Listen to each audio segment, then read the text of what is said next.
Welcome to number 3 in our series of presentations to help you save and earn money and live a more comfortable life. Today we'll talk about the most difficult and most expensive thing people have is housing. These are techniques and some strategies to help you reduce the cost of living. So rent is incredibly expensive in Vancouver.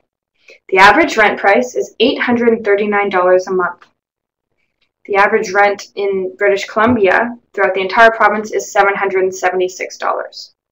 So the suburbs are a little bit cheaper than in Vancouver, but still they are really quite high.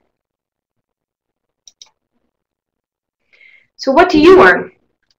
If you're receiving persons with disabilities benefits, you're getting $908. And $375 of that is allocated to housing.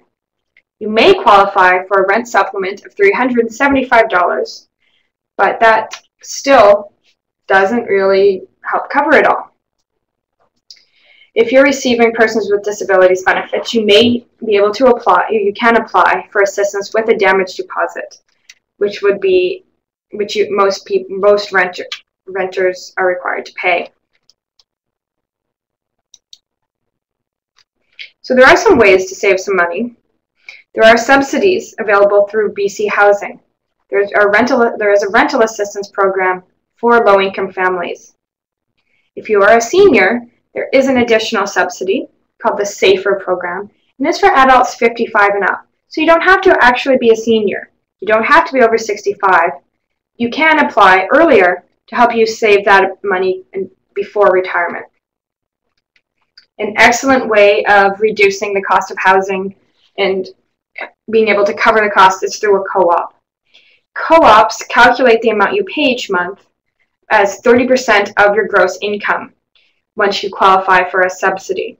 So many co-ops have subsidized units, though they can be a little bit tough to come by and you do have to apply. It is worth it to have that reduced cost. But if you can't qualify for a subsidy, there are market rent units, which still tend to be a little bit lower than the average rent price in Vancouver. When you are receiving PWD, you can apply for help with the share purchase, which you are required to pay when you move into a co-op. The share purchase can vary depending on the building, and that is just to help you buy into the co-op. It helps you be a part owner. A co-op means that you're not just renting, you are a part owner of the complex.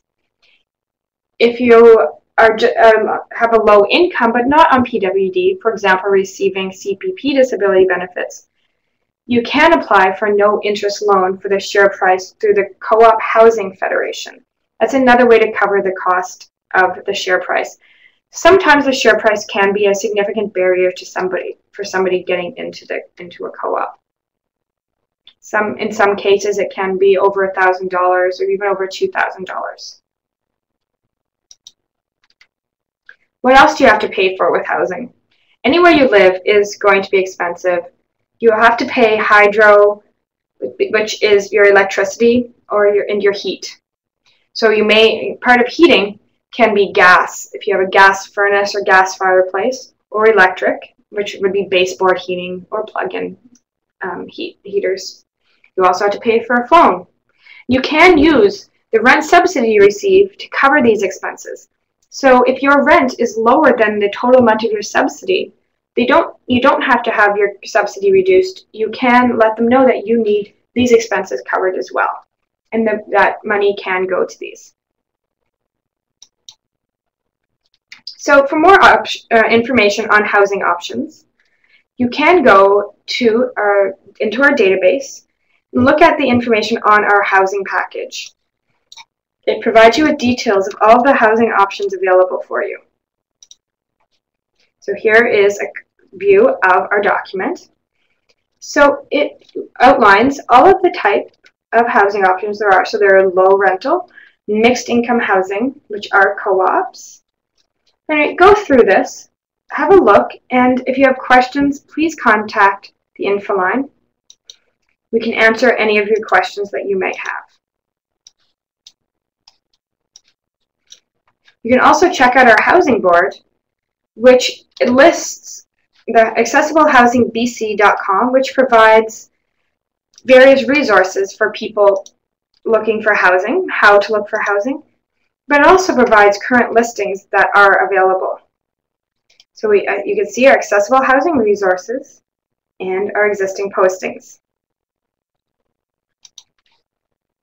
You may also contact BC Housing at bchousing.org, and they provide a listing of various low-cost and low-income housing options and different places available.